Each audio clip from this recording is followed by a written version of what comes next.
Father, we do look forward to what we're going to learn today. Thank you, God, for just getting us here. And then thank you we can gather in your name. We have that freedom and that blessing. And I do pray as we just continue the story of the early years and the birth and early years of Jesus, that it would speak to our hearts.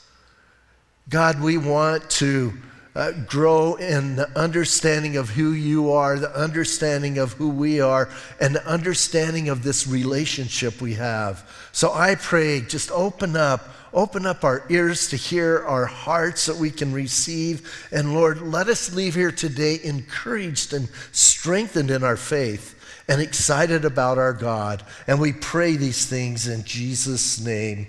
Amen. Hey, so this is the third part. So if you were here Thursday night, how many came Thursday and Friday?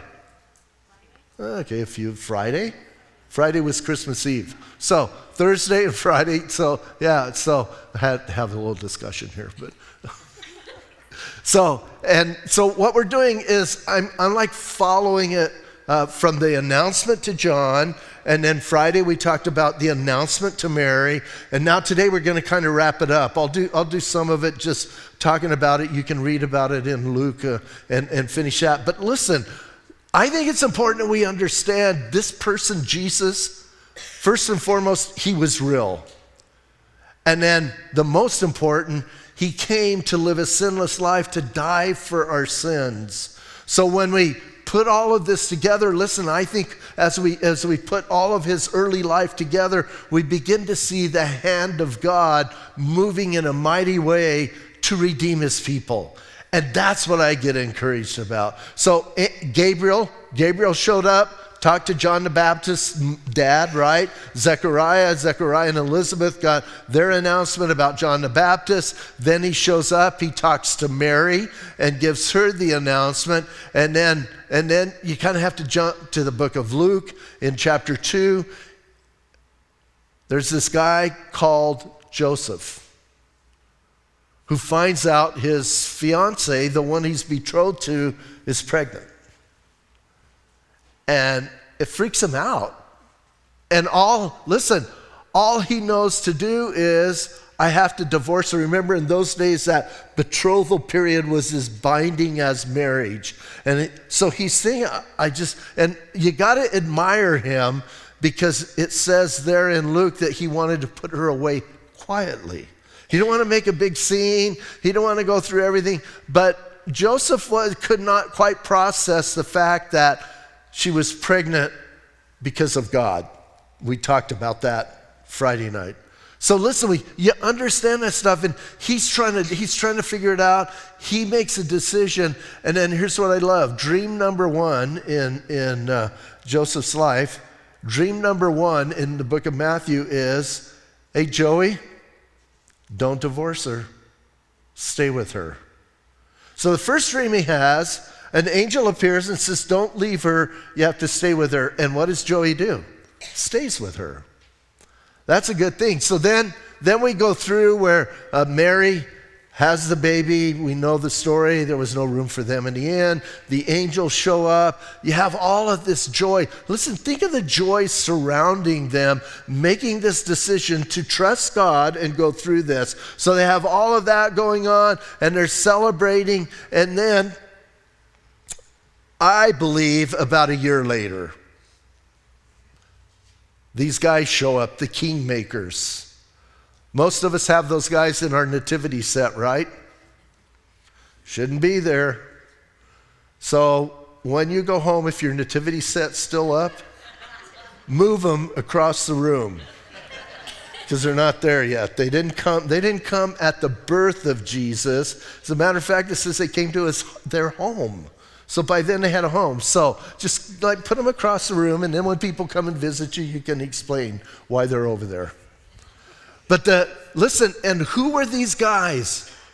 They were called kingmakers. The kingmakers come, and there's this other guy named Herod who flips out. Why? Because the kingmakers came. And who is Herod? He's king of the Jews. And kingmakers show up. What is that telling him? He's about done, right? So he's freaking out. Herod freaks out a lot and tells him, hey, go take care of that. When you find this child, let me know everything. Come back and tell me. And, I want to go worship him. Liar, liar, pants on fire. But I want to go worship him. I want to be part of that. And please let me know. And so the kingmakers leave. See the star again? They go and they give their gifts to the family, right? And most of us know they gave them frankincense, myrrh, and gold. And there's a lot, listen, you can do a lot of research. There's a lot of people that use typology and all of that, and what was each one for, and they do that. I don't do a lot of that. I'm one that I'm kind of conservative in that area, and I'm not saying it's horrible, I just don't do it. And part of it is I'm not that creative. But listen, so they leave these gifts. I don't think they were there just to represent things in the life of Jesus. I'm going to tell you in a minute why they were there. But they dumped this load on them. Now, the reason I know for sure they came after he was older, because everything they got was extremely valuable. And who's Mary and Joseph? They're poor. They don't have anything. Remember when they go do the offering, when they take Jesus to the temple, they offered dove. Not the normal offering. They offered the poor person's offering because that's all they could afford. They were poor people. Hey, if they'd been given all those gifts beforehand, they could have bought a lamb. They could have done everything. They could have done it, that way. So we know they were poor. And so these guys dumped these gifts on them. And then it tells us they had a dream. Dream number 2. And in that dream, the Lord revealed to him, do not go back and talk to Herod. So they left a different way. So that's where we're at. Now we're all caught up, right? We're in this thing. We're all caught up. Those guys leave. And now I want us to think for a moment of Joseph and Mary and how exciting this had to be for them. Listen, man, you had angels show up at the birth of your son. That's pretty incredible, isn't it? I mean, I think like, woo! And then you have these guys from the east. And by the way, the Bible never says there was 3 of them. It says there were 3 gifts. There could have been a dozen. We don't know how many there were. But listen, they come from the east. They dump this load on them. And I'm thinking they're probably even wondering, what are we going to do with all this stuff? Hey, most of us understand we don't have a lot, right? And then when you get a lot, you're like, what do I do with this?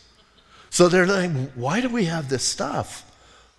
And I think they're still in awe of everything that's going on, but they're still kind of trying to figure things out. I believe they bought a place. I believe they're living in Bethlehem. I think they're set up. I don't think he ever had intentions of going back to Nazareth. And part of it is he don't want to go back to the stigma, everything that would be represented there because of Mary and the pregnancy. So listen, I think he's like, let's settle in Bethlehem. This is a good place. So then in verse 13 says, now when they had departed, meaning the Magi, the kingmakers, when they had departed, behold, an angel of the Lord appeared in a dream to Joseph. So now this is dream number 3 in this story in Matthew chapter 2, but dream number 2 for Joey, right? I like to call him Joey. I think it's easier than Joseph. So Joey has a dream, and listen, he has a dream saying, arise, take the young child and his mother, flee to Egypt, and stay there until I bring you word. So listen to this for a minute. Think about this. You've just moved from Nazareth to Bethlehem.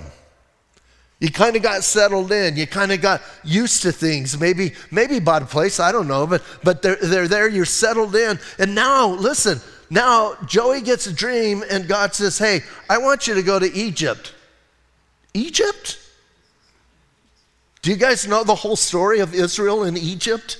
You kind of understand what's going on. Listen, God brought the children of Israel out of Egypt, delivered them from slavery. And listen, what's interesting is there was a huge Jewish population in Egypt by this time. But I'm thinking, why do you want me? Well, Egypt, I don't want to go to Egypt. And God gives him this, you need to get up and go to Egypt. Now, one more thing. Egypt's pretty big. What did God tell him to do? Go to Egypt. He didn't tell him where to go in Egypt. Have you ever thought about, have you ever paid attention when God is leading people in the Bible, he leads them one step at a time? And you got to take that step of faith. You got to be willing to go. You got to be willing to step out. So he's going to Egypt. Maybe he had an internal GPS that said turn right here. The next light, turn left. Now turn right again. And then it says you have arrived at your destination. I don't know. How would you know where I'm supposed to go? So there was a huge population, and by this time there was like at least 400, maybe even 600,000 Jews in the city of Alexandria, Egypt. I'm not sure what all caused that, but they're there, and there's a big population. As a matter of fact, 3 centuries prior to this, in 300 BC, is where they were in Alexandria, and that's where they wrote what we call the Septuagint. The Septuagint is a Greek translation of the Hebrew Old Testament. And the reason it's called the Septuagint is 70 men in Alexandria, Egypt, got together and translated it into Greek. So you have that. So you have some stuff going on here. It's not like they were not, spiritual at all. So he tells them, and maybe he went to Alexandria. I don't know where he went, but it says go to Egypt. Now, also, God tells him why. Listen, he says, I want you to go to Egypt in the middle of verse 13, he says, flee to Egypt and stay there until I bring you word, for Herod will seek the young child to destroy him. Oh. Something you might want to pay attention to is twice in this verse, Jesus is called the young child. He's not called your son. Interesting, huh? He doesn't say, Joseph, take your son. He says, take the young child. He's not even really called Mary's son. Take the young child and his mother. So now he gives God told him what to do. God told him why. He says, listen, Herod wants to destroy him, and telling him that. Now I love verse 14. When he arose, he took the young child and his mother by night, and they departed for Egypt. Listen, he got that vision. He woke up and he said, let's go. Now, again, ladies, imagine your husband. Honey, I had a dream. We're supposed to move. Where? In a general area. You give a general area, not. And he takes them and she goes. But I love the obedience. I think Joseph, Joey, I think he gets ripped off a little bit. Like, whenever you think about the birth of Jesus, you're thinking Jesus, obviously, the central character, and then Mary, and then occasionally you kind of throw in, oh yeah, Joey. But man, look at the obedience of this man. The obedience to keep her, marry her, make sure all of that is safe and secure. And then now he gets up and he says, hey, we're going to Egypt. We're going to Egypt? Where are we going? I'm waiting for the GPS to tell me. I don't know where we're going. We're just going, right? We're going to Egypt. And we're going to take off and we go. Look at his obedience. And here's what I found in my life. If God is nudging you and showing you, now he spoke to Joey in dreams, and an angel showed up. God's never spoke to me in dreams. And, I don't dream a whole bunch. My wife, she dreams all the time. And then we wake up and she goes, let me tell you what happened last night. All right. She's not going to get mad. I didn't tell the other services, I'll tell you guys, because she was here. I don't think she'll get mad. So the other day I had to go to Tucson. Anyway, we're on our way to Tucson, and she was telling me I had this dream. And I go, okay, well, that's fine. And I had forgotten my combination to my locker. She kind of always has this dream about school and messing up. And she forgot her combination to her locker. 3 times she had to go to the office. And the last time she went, they gave her, this is her dream, and this is how detailed she gets with me. They gave her the combination, and here's what she did. And the combination was, and she tells me the combination. I go, it was a dream. And she goes, I will never forget that combination. So anyway, that has nothing to do with our story. Now back to this. So listen, God's speaking to him in dreams. Some of us, he may do that. But when God nudges us and pushes us, here it tells us, Joey instantly followed the Lord. Here's what I found in my life. If I instantly follow the Lord, I do good. But if I wait, like, oh, I don't know, here's what I do. I talk myself out of it. Or a lot of us say, show me more. We want to walk by sight, not by faith. And you got to walk by faith. And man, I don't think there's anything more rewarding than stepping out by faith as God shows you this thing. I remember back when he had really put on my heart to go to Bible college. This was a big step for us. He had put on my heart to go to Bible college. I didn't have any money to pay for Bible college. And I'm going to leave Bisbee and a business that I had built, and I did the pottery. Gaynell worked alongside, but she didn't make pots, but I did that. I'm going to leave that. I'm going to go to Bible college. Gaynell, the only thing we knew is I was going to California. She was going to stay in Bisbee. And then people would say, how are you going to pay for Bible college? I don't know. And then they would say, how's Gaynell going to be supported if you're not there to make pottery? I don't know. And we stepped out in faith, and God blessed that. And listen, and there were struggles. It was not just like, woo! It was like, yeah, but imagine if Joey would have said, Egypt, I don't really want to go to Egypt. Egypt's for losers. I don't want to go there. But he gets up and he goes, don't you love that? We should have, I want Joseph's heart, man.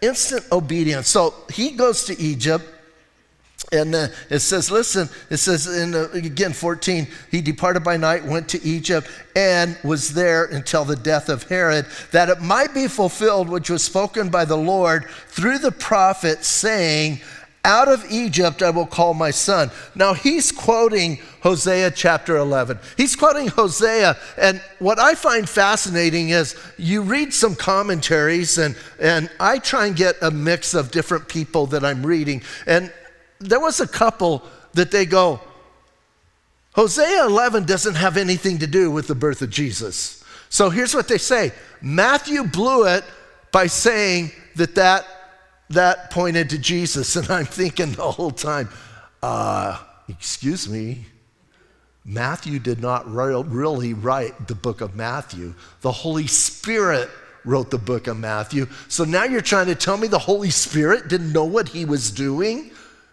That's kind of weird. I think that's weird. Now, I understand what they're saying. If you read Hosea for homework. You don't have much Bible reading to do this week. It's light. So read Hosea for homework. And the interesting thing, Hosea is speaking in this section of the book of Hosea. He's speaking about what went on, and he's talking about Israel and coming out of Egypt. He's kind of rehearsing the history of Israel being delivered, right? Because most of us know that. God brought them out. They were slaves, and God made them a nation and then called them his son after Israel, the person Israel, but he says, you're my son. He called the whole nation my son. So he called them out. So I get that. I understand that. I've studied the book of Hosea. I understand that. But now, that's looking back 700 years from Hosea's time. Now the Holy Spirit says you can also look forward 700 years, and there's this one called Jesus who's going to come out of Egypt. So he's applying that to the same thing. In prophecy, you can have double fulfillments all the time. So don't listen, man, when people say stuff, just like Adam, and trust the Bible instead of people. So here's what he says. He says, listen, he says, this was spoken of through the prophet, saying, out of Egypt I will call my son. Now, we're going to go back and look at Herod. We'll get back to Jesus and being in Egypt. He says, verse 16, then Herod, when he saw that he was deceived by the wise men was exceedingly angry. So listen, man, this guy flipped out. He's angry. We didn't talk a whole bunch about Herod in the last other two teachings. Just a real brief thing. Herod the Great. Herod the Great wasn't great because he was a good guy. He was great because he was a phenomenal builder. When we go to Israel and you can see where he built the third temple and the stones that got moved in there, it's amazing when you see the aqueduct that he built coming out of Caesarea for Jerusalem, and you see these different things, Masada, different things he did. It's phenomenal. But as a human being, he was horrible. The atrocities that he committed, as he would just slaughter people and think nothing of it. He murdered one of his wives. He murdered two of his children. One of the historians at the time said it was safer to be Herod's pig than it was a child. This is the kind of mentality. Oh, and he knew no one would mourn for him when he died, so he had 300 prominent men of Jerusalem arrested. They were in a cell, and he said, when I die, slaughter them, so there will be mourning in Jerusalem. That's this guy's mindset. So kind of little history. Now it says he's exceedingly mad. People like that, you do not want to make them angry, right? You make people like that go off the rails. They're already off the rails, so now they're going to be off the chart. So listen, he was exceedingly angry, it says, and then it says, and sent forth and put to death all the male children who were in Bethlehem and all of its districts from 2 years old and under, according to the time which he had determined from the wise men. Wow. Christmas just got spoiled, didn't it? Man, it went from woo to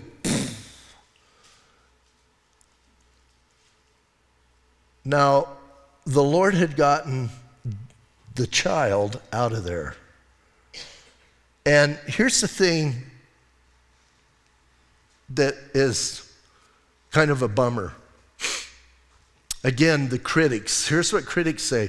There's no record of that taking place during the reign of Herod. Well, you go, okay. So because of who I am, I tell them, there's no record that's been discovered yet. Because listen, when people make a big deal out of something, eventually a pickaxe in the Middle East hits a stone or a box or something, and they go, oh, look, Herod murdered all the male children 2 years and under. Oh, so I trust the Bible more than I trust critics. I believe this happened. Now, number two is, if you take into account Bethlehem and all of the district, not a huge population, and everybody that I read said probably more than likely a dozen or less children died. So it's not like thousands were massacred. And then, yeah, I know for the families, one's enough, right? I get that. I'm not minimizing people losing people. But what I'm trying to say, was it really world newsworthy? Was it something that would make the world news? Probably not. Let me put it this way. Do you know how many people were murdered in Chicago this weekend? I know somebody looked it up that was here first service. They can't answer. Most of us don't, right? Why? I don't get the Chicago news. Right? And so kind of think of it that way, And by the way, someone told me it was 9. So anyway, just in case you were curious. So listen, I understand it's not recorded other places, but that doesn't mean it's less true because it's recorded in Scripture. So now he's slaughtering these people. Now think about what's happening, and then Matthew gives us another prophecy. He says, this was the fulfillment, what was spoken by Jeremiah the prophet, saying, a voice was heard in Ramah, lamentation, weeping, and great mourning, Rachel weeping for her children, refusing to be comforted because they are no more. Now, if you know the book of Jeremiah, Jeremiah is speaking this prophecy for the nation in 586 when they get taken into captivity and pulled out of that area, and Babylon takes them into captivity. That's what that's all about when you're reading the book of Jeremiah. So again, the critics go, I think Matthew got it wrong. Well, don't you think People were mourning in that area. By the way, if you know Rachel that he refers to, Rachel, the wife of Jacob, remember Jacob went and he worked for Rachel and the dad ripped him off, out-connived the conniver, and gave him Leah. And everybody says Leah was ugly. I think she gets a bad rap too. We don't know if she was ugly. She had cow eyes. I don't know what that means. I don't think that means ugly eyes. So then he talks him into, hey, no, I want Rachel. I'll work another 7 years, but you got to give her to me first. Now he's got 2 wives. Then that starts the whole baby war, right? You got the 2 ladies that TLC could do a awesome series. The Baby Wars. Well, that's what it is. I mean, the Bible is awesome in what it records. See, I'm going back and forth, but she doesn't have any children, Rachel, till towards the end of her life. She has Joseph, not this Joey, different one. And then she has Benjamin. And as she's given birth to Benjamin, she dies. And where are they? Bethlehem. And she's buried in Bethlehem. When we used to go, before things got really locked down, when we used to go, we could drive by. There was a marker where Rachel's grave supposedly was. So listen, she's there. So I understand what Matthew's referring to, and I understand why he's using Jeremiah to talk about that. They're weeping, they're mourning because of the babies that were slaughtered. So you have that. Now, before we move on, well, in verse 19, it says, now when Herod was dead. I got to tell you about Herod's death because it is kind of justice. When Herod died, Herod had gotten some kind of, I don't know if it was a disease, but he started getting horrible ulcers in his stomach and his intestines. And they started eating so bad, they even began to kind of eat their way out.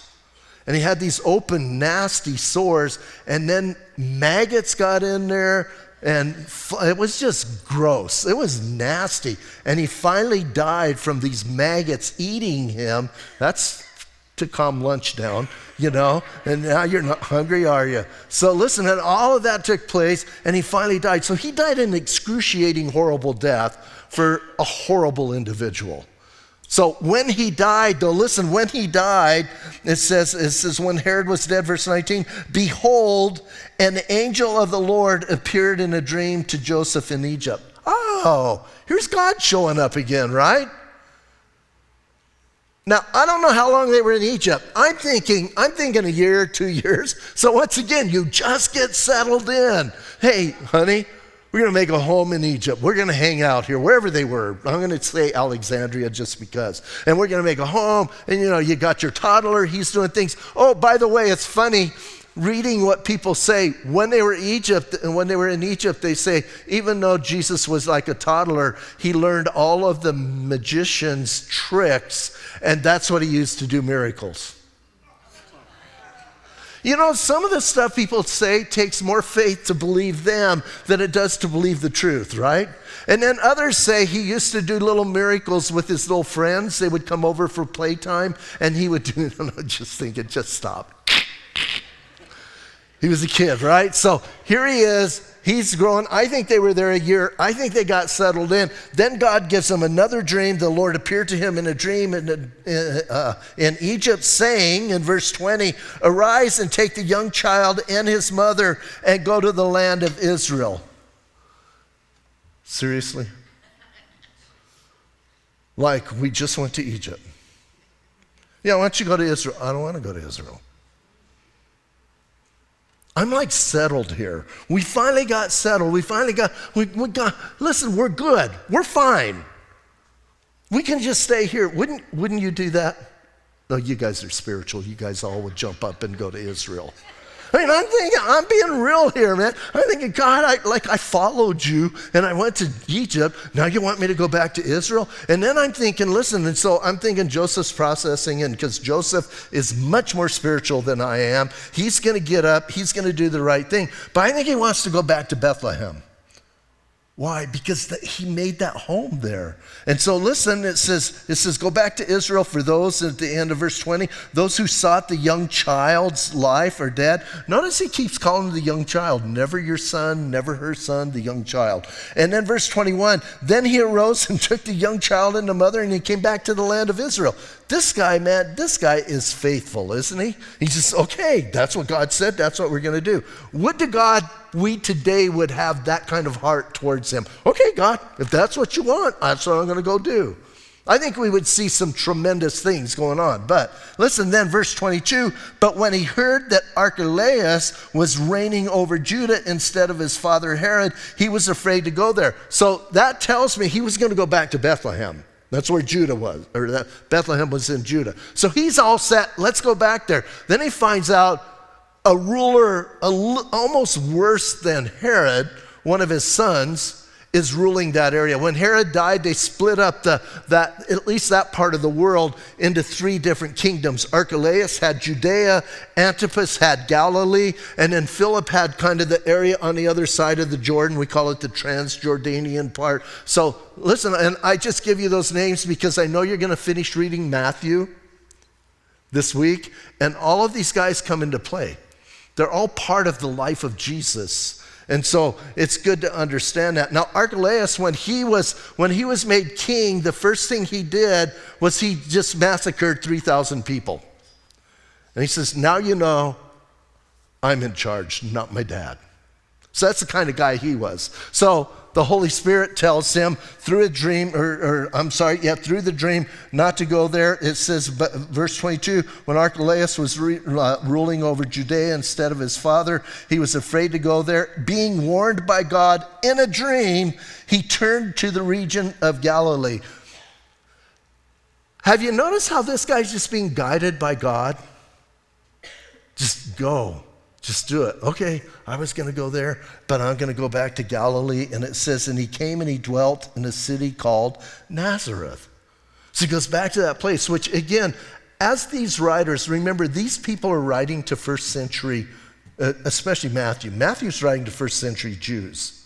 And they have to tell him the city called Nazareth. Listen, Nazareth wasn't an important place. Some people say it was no more than just like an outpost for the army. And you know, it was just kind of nothing. And we talked about, Friday night, Nathaniel, can anything good come out of Nazareth? Nazareth was not well known. So, and it was not well liked. It was kind of like, you know, so if you came from there, you didn't tell people.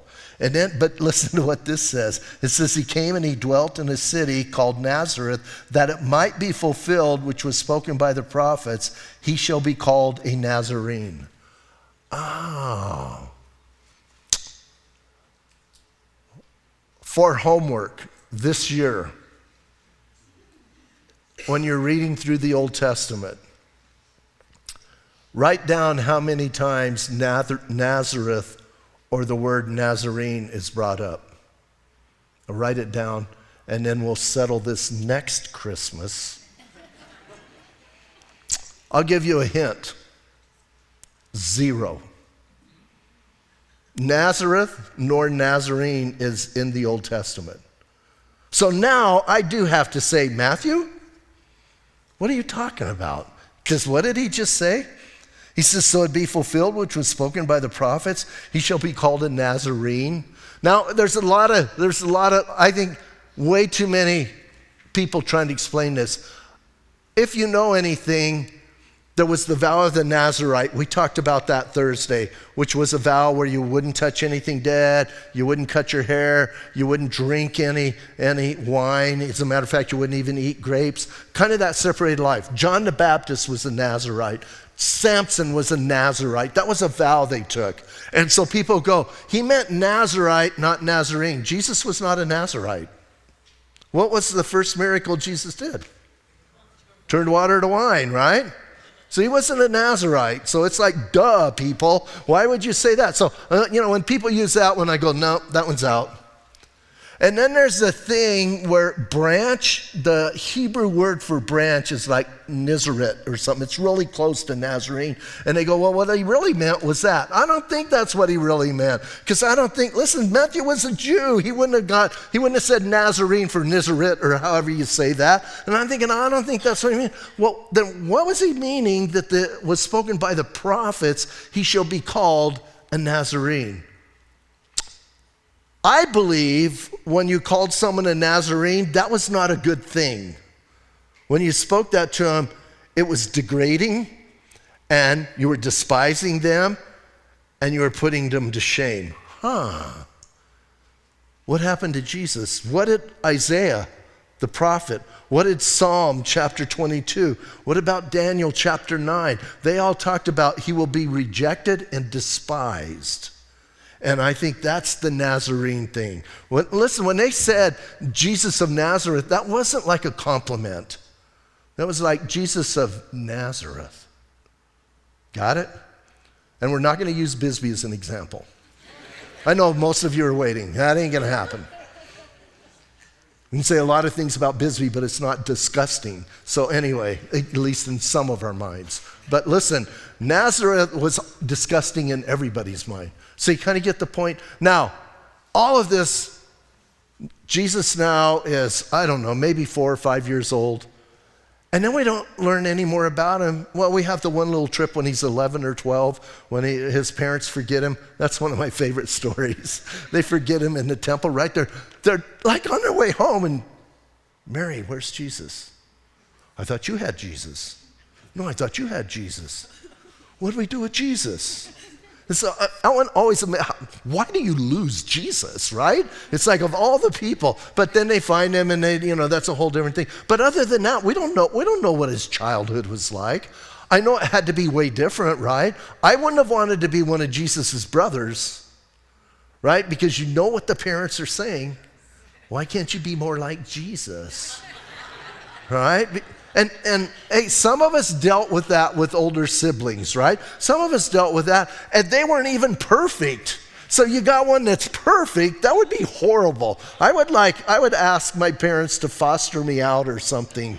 I don't want to be part of this family here because that's just too hard. But we don't know much about it, and then he starts his ministry at 30 years old.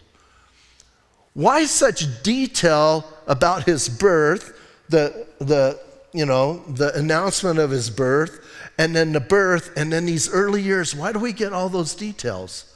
So that we can know this one truly is the Son of God.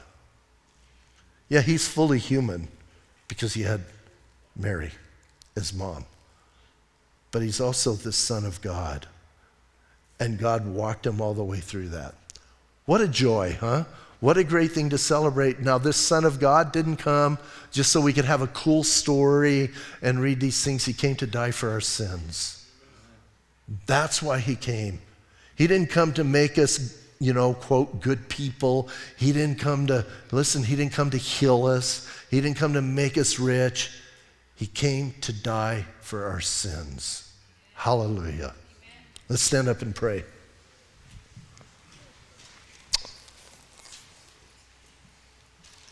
Father, I do thank you. I thank you for your word. I thank you for just the challenges we read through this and look at things. I just thank you that this person, Joseph, who he didn't get a lot of press time. But God, what we do read about him, we see a man who was completely dedicated to you. And I pray you would work that in our hearts. As believers, those believers that are standing with me right now, as believers, give us that obedient heart, that desire, that drive, God, to follow you. And Lord, it all comes from being able to trust you. So I pray you would draw our hearts close to your heart and that you would be glorified in our lives. And I'm going to ask you to stay in an attitude of prayer for a couple more minutes. And if you are here today and you've never asked Jesus to forgive your sins, you've never asked him to come into your life, even if you've come to this church a bunch, and right now you're realizing you've not done that, today is the day to do that. As I said, Jesus Christ came lived a sinless life, a perfect life, and went to the cross, died not as a martyr, he died for our sin. And he paid the penalty that you and I owe. The Bible says we're all sinners. And it says by sinning, what we earned, what we deserve, is the wrath of God, the eternal wrath of God. That's scary, that's frightening, that's bad news. The good news is Jesus Christ took the wrath that you deserve, the wrath that I deserve, and he took it upon himself. And now here this morning, he holds out this gift that says, your debt is paid in full. All you have to do is take that, receive that gift from him. So if you want to do that, you can do it just by praying. Praying is talking to God. So just pray to God. Say this. I'm going to lead you in a prayer. You can say this prayer with me. You can say it out loud. You can say it silently, but it's got to come from your heart. If you're backslidden today, come home. Come back to Jesus. Turn your heart back towards him. I know you're miserable, and now is the time to get unmiserable and come home. If you're watching online, you can say the prayer right where you're at. You don't have to be in this room. You can say it. He'll hear you, and you will be saved. Jesus, today I confess to you that I am a sinner. I'm sorry that I sinned against you.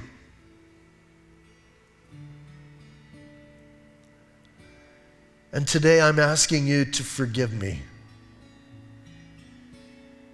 Jesus, thank you for dying for my sin. Thank you today for your forgiveness. And right now, I want you to come into my heart and change me. I'm asking you to come into my life and guide me. Today, I want you to be my Lord and my Savior.